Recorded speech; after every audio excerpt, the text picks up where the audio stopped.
With this session, we will see how to determine the strongly connected components when a graph is given. So here, so in this document, I have created a graph. So you can see the graph G is given where it has been connected with a lot more other vertices. And strongly connected component is the one where any vertex will be able to reach any other vertex which is involved within the subcomponent. And that we call it a strongly connected component. And to identify the strongly connected component, depth first search being used. So for this graph G, we'll identify how to determine the strongly connected components. So the second step, it describes how to do the depth first search. So here depth first search must be started from any of the vertices given and number each of the vertices with its starting time and its ending time. And this have to be done for all the vertices involved in the graph. So for this graph is considered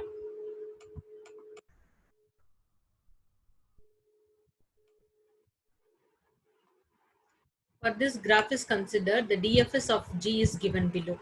For example, assume I'm going to start with the vertex A. So A I'm being numbered as 1. So the starting time of A is 1 here. And from A it reaches B as well as D. Suppose assume I'm going in this forward direction to B. So for B the starting time is taken as 2. And from B it reaches 2 vertices. I mean the outgoing edges you have to consider. Two outgoing edges you have. One is C and another one is F.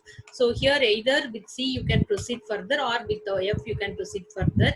So as of now I'm proceeding in this direction C. So the starting time of C is considered to be 3. And from C you have two directions. I mean, it is connected to two vertices D as well as E. So here either D or E you can consider. I'm going with this direction D.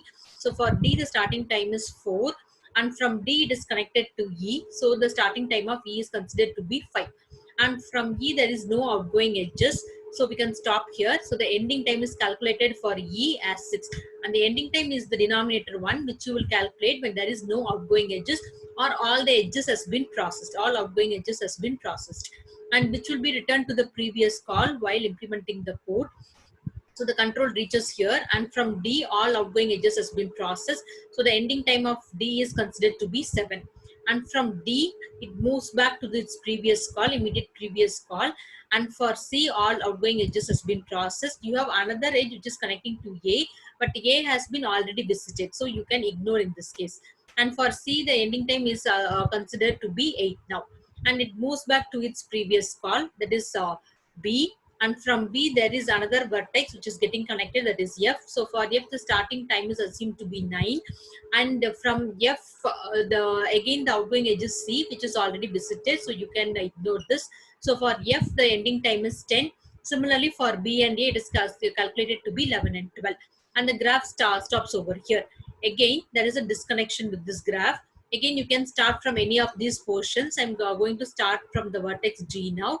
So for G, there should be a consecutive numbering. So I'm starting to be 13. As the ending time is 12. Again, you start from the value 13. And from G, there is outgoing edge F, which is already visited. So consider H. For H, the starting time is 14. And again, it visits J. So the time is 15. J visits I, it is 16. Similarly, you have to number and complete the entire graph. And this we consider to be the depth first search of a given graph. So once this process is over, the next step is do graph traversal. Whatever graph is given for the graph, you have to identify the graph traversal or transpose, which is considered to be the reversing the edges. So here initially you have the connection from A to B. Now reverse the edges, it should be from B to A. Similarly, do it for all the edges. And once the process completes, you just identify the highest ending time in your second step. I mean in the depth first search of the given graph. So here the highest ending time is 20, which belongs to the vertex G. So from G, you just identify whether you could be able to connect to any other vertexes in the G transpose. So here there is no outgoing edges from G. So now G is identified to be a separate or isolated strongly connected component.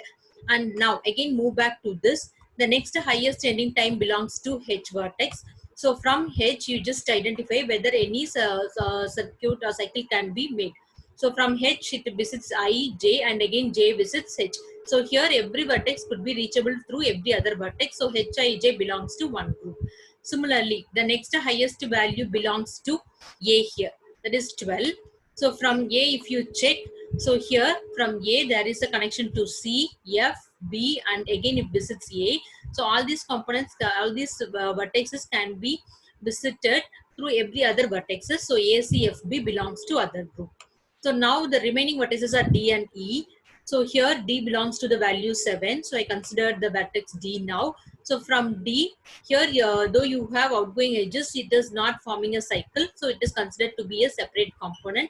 Similarly, from E, there is no cycle existing, so it is considered to be a separated component. So in this manner, you have to identify the strongly connected components when a graph is given. Thank you.